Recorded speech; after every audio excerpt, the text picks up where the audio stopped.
So how many places have you lived for? Like, was that for a training camp for like what?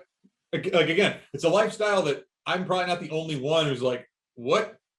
Tell me what it is you do, Gwen. Like, how does that work? They're like, yeah, I'm gonna go live in Spain Yeah. for 4 months. Yeah, I mean, I in 2013 joined a training group, a coach where we would train in Australia. I'd fly over there we normally flew on New Year's Eve to Australia, and we'd stay there. That's our winter, but their summer. So we'd be training, and then the first couple races were in Oceania, and then after that we'd migrate to Spain for the next couple months because most of my races were in Europe. So I was just with my training group going around. We lived in New Zealand one time instead of Australia. It's kind of fun. I have a map. I should put the map behind me. It's in my basement, but a map with pins on, and like I have different colors for like where we've lived and where we've been.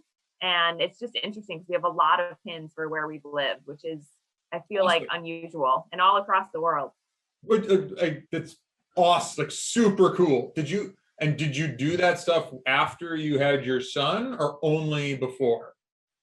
Only before. So then once I had my son, I switched to running. So that was when I was doing triathlon. Won the gold medal, and to me, like, I didn't want to come back to triathlon. I wanted I wanted a challenge that I hadn't accomplished yet. So I switched to running, and I'm running now with a professional group, the Bowerman Track Club, and they are based out of Portland, Oregon. So that's where I'm right now. But for this training group, we go to a lot of altitude camps, mostly in the United States though. So like we did one in Flagstaff this year. We've done Park City, Utah, Mammoth Lakes, California. Oh my goodness, I'm forgetting the one in Colorado, what the name is, but it's at like 8,000 feet.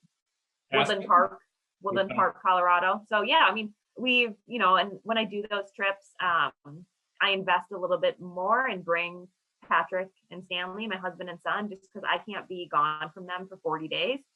There are some people on our team, there's some men who have children and they can somehow survive. And I'm like, I just couldn't be away that long. I would perform worse because I'd be unhappy. Yeah, I used to have to travel more, again, pre-COVID, but it's like, for 3 or 4 days at a time.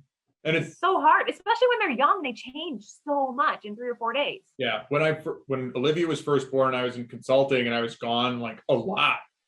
It was like it hit home when she got old enough to like miss me, and that like when I got home, she knew that I was back and was excited. I was like, okay, this is not a career for me anymore.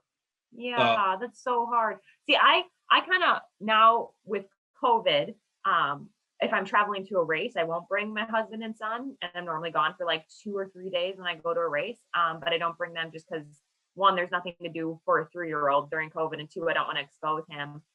But I have the opposite, where I come home and he's like, go away. I had so much fun with dad. We bought toys. We went out to his favorite place to eat is Chipotle. He's like, I went to Chipotle because that's how he says it. And I'm just like, oh, dude. And like, he, dad slept with him, which normally he sleeps by himself. So he just is like, I'm living the life when you're gone, mom.